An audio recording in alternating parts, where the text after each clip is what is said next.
Welcome to 4-Star Chicago Sports. I'm your boy, Sean Lugo, and this is another edition of 4 Stars and One Mic. And on this edition, I'm going to take you on a journey on why I believe that Tyler Warren should be the number 10 overall pick for the Chicago Bears if he's still available. So come on, y'all. Come take a journey with me.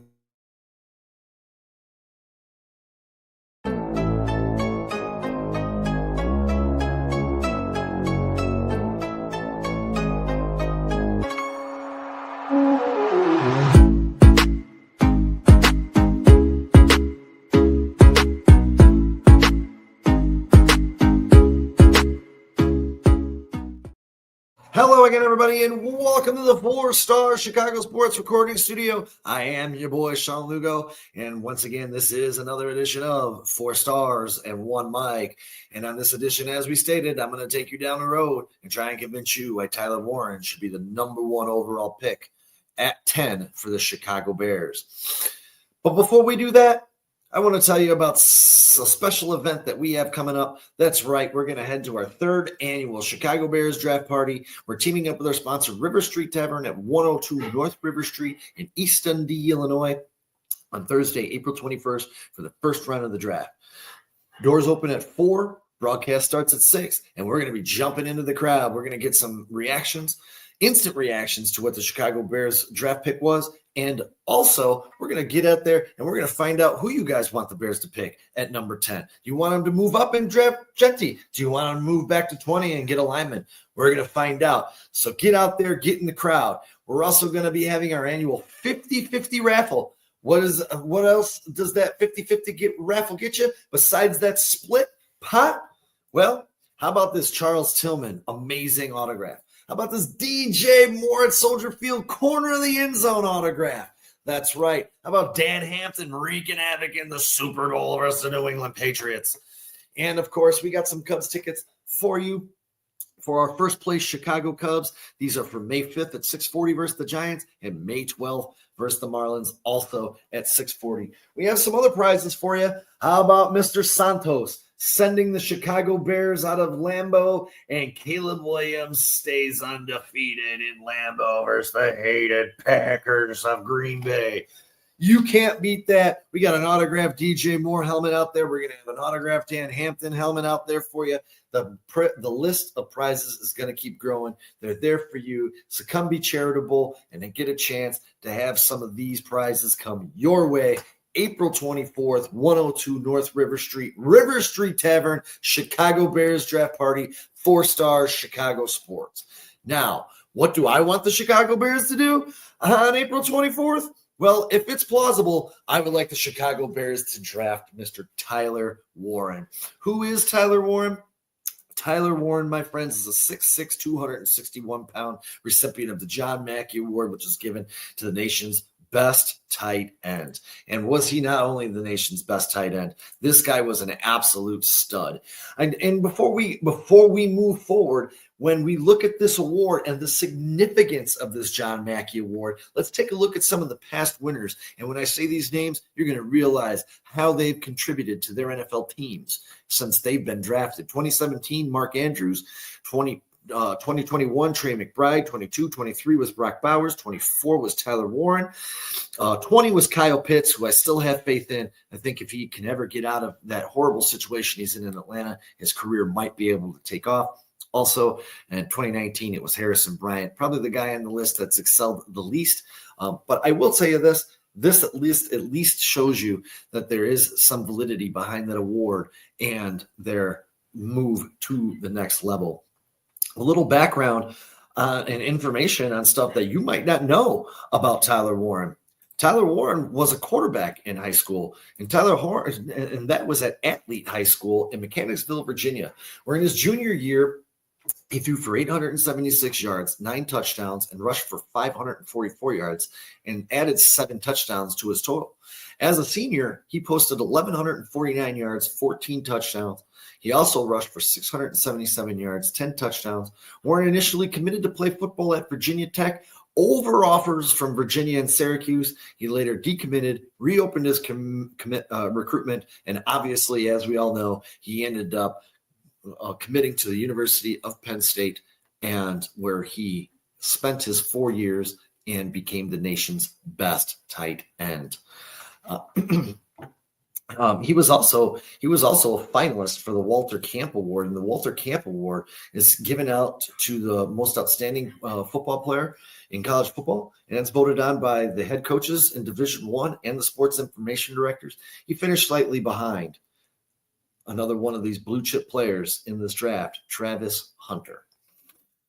So people ask why I would like Tyler Warren over any other player in this draft. If we start talking about Ashton Jeanty and this deep running back class, I think Tyler Warren separates himself in so many ways. And how does he do this? Well, let's just take a look at his numbers and what Tyler Warren has done in his career and what he did last year in 2025.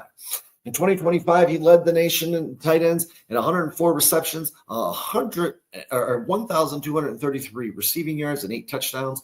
He accompanied that with a 2.8% drop rate and a 61.9% contested catch rate. My folks, those numbers are absolutely outstanding. This guy is going to keep warranting this pick as I go down this list of numbers. How did he do against man and zone? Warren finished first in receptions at 36 against man coverage. He finished with 444 yards and added 213 yak yards. Against zone, he finished third in receptions at 62. He finished second in yards at 741. And he finished with another 469 yak yards, which placed him second. Now, guys, that's almost 700 yards after the catch. This guy is absolutely lethal and brings me to my next function. Last year, the Chicago Bears drafted Rome Odunze at number 9, which I think was a fantastic pick. I was screaming at the television for the Chicago Bears to draft this new prototypical hybrid tight end named Brock Bowers. Well, they didn't get him. Obviously, he went to the Las Vegas Raiders shortly after the Bears picked. But I will say this. They have a chance this year to crack that hybrid tight end. What are these hybrid tight ends? They're versatile players who can function both as a blocker and a receiver, essentially bridging the gap between traditional tight ends and offensive linemen. These players are typically larger and stronger than some of the receiver-focused tight ends, but also possess the ability to run routes, catch passes. Some of these examples in the NFL, we see them right now. Travis Kelce, George Kittle, Brock Bowers, a guy from the past by the name of Jimmy Graham was one of those. And as you can see on the numbers that are on the screen currently, these guys were very comparable in their numbers and what they did in college. I do think, much like Brock Bowers, who broke many tight end records last year as a rookie in the NFL, I think Tyler Warren's game will translate very, very well at the next level. So as we go, what makes me fall in love with this guy? Tyler Warren as a runner is silky smooth in and out of his breaks. He brings a physical presence once he has the ball in his hands. And as we just touched on, over 700 yards after the catch last year. The intriguing prospect, particularly for me, for the Bears, is a guy who just adds another weapon in the passing game for Caleb Williams. Well, we've already invested in the receiver room, adding guys like Zacchaeus and Boykin and Devin Duvernay. Adding this dynamic tight end would only provide Williams with another reliable target. And I honestly think if this guy were to come in, I think he can play in the slot. He can play the X. He can play the Y. There's nothing he can't do. I think he can have a really solid season for the Chicago Bears out of the slot, especially if they don't end up with a slot in this draft and or we have any injuries from Zacchaeus or Boykin or any of these guys that they're going to plug into that slot, because we don't really know what they're going to do at that slot position, even though they did touch on the fact that Rome Odunze could slide over, or Ben Johnson touched on the fact that he thinks that Rome Odunze could slide in the slot and play some in the slot. But I think primarily we'll see Rome Odunze on the outside. The size and versatility of this guy, man, his physical traits, he's a strong blocker in the run game and a dependable receiver in the passing game. His ability to create mismatches against linebackers and safeties can elevate this offense to a whole nother level, especially in those short to medium yardage situations where the Bears have struggled over the years. You know, and as we talk about what is his fit with Caleb Williams, the fit for Williams is a guy who just excels when he is given options. and given more weapons. And a tight end like Tyler Warren, who can operate in the middle of the field and create separation and create those mismatches that we just talked about, can really take some pressure off of your receiving core and give Williams another big target to lean on in the run game and the pass game. Also, something that really stood out to me was his blocking ability. In addition to these great receiving skills, Warren excels as a blocker, and it's one of the keys that we want to see improve on this Bears offense. We know we got Tooney, we know we got Jackson, we know we got Dahlman, but it never hurts to have another dynamic blocker out there who can chip for your running backs, who can also get out there and give some standalone extra time for Caleb Williams in the pocket. I think this is one of his strengths. So if the Bears were considering Warren, it just shows that they might be prioritizing giving Williams the tools that he needs to succeed through weapons and protection. And his versatility could be a valuable asset for the Chicago Bears. So where do I go with this? If the Chicago Bears, to me, are considering Tyler Warren, it just speaks to their commitment again to giving Williams the weapons and support that he needs to succeed. His dual ability to be a blocker and a pass catcher would be a valuable addition. Meanwhile, it doesn't hurt if they were to add a guy like Ashton Jeanty. I don't really think that is a big major issue. The only thing, as I stated at the beginning of the show, is this running back class is so deep. I still think in the later rounds, you can end up with a Junkins.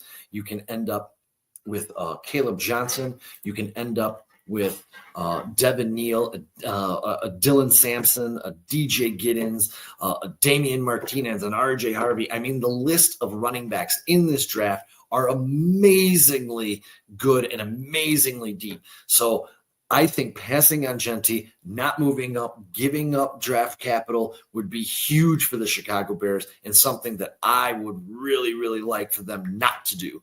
And if he does fall to you, which everyone, in a lot of these mocks, I saw the New Orleans Saints drafting Tyler Warren at 9, right ahead of the Chicago Bears. With the news coming out that there's a possibility that Derek Carr's season could be over and Spencer Rattler there under center, there's a really good chance that either Jackson Dart or Shador Sanders or one of these guys at 9 might be a fit in the New Orleans Saints draft plans now that things have changed with the status of Derek Carr. So in conclusion, guys, all I'm saying here is the Bears, I think, this would be a great fit, an overall strategy for me in just improving some key positions. Drafting Warren could step up the foundation of the Bears on the offensive side of the ball, which has been a struggle for the Chicago Bears in the past. Let's just keep adding these weapons and make this as easy as possible for Caleb Williams to succeed in the NFL. Ladies and gentlemen, that's all I have for you today. I hope I've talked you guys in just a little bit into liking Tyler Warren if he's drafted by the Chicago Bears at number 10. He is my guy. He is my pick. And right before I get out of here, just want to remind you guys, April 24th, River Street Tavern, 102 North River Street. We're throwing down a shindig for all of you all. That's why we got $3 tall boys to wet that whistle, because $3, come on, man. You're usually paying $5 for a 12-ounce. We're giving you ounces for free. Just come out, hang out with us. We'd love to see y'all, especially some of our regulars in the chat. Put some comments to some faces. And, I got to stick to tradition before I get out of here. And this is my tradition, so let's go. Anything you want to get out there before you wrap up? Shit, fuck Green Bay. All right. Fuck yeah. All right. Let's go. Fuck yeah. Hey, don't forget, guys, we'll be back on Monday for the Bare Minimum, every Wednesday for the Barely There podcast, Burn the Midnight Oil with Dustin and Brandon at 11:30 on Thursdays. And don't forget, we're keeping you updated every Saturday at noon on the week ahead and the week in the past on the Northside 9 for your Chicago Cubs. Until next time, stay safe out there, everybody, and remember,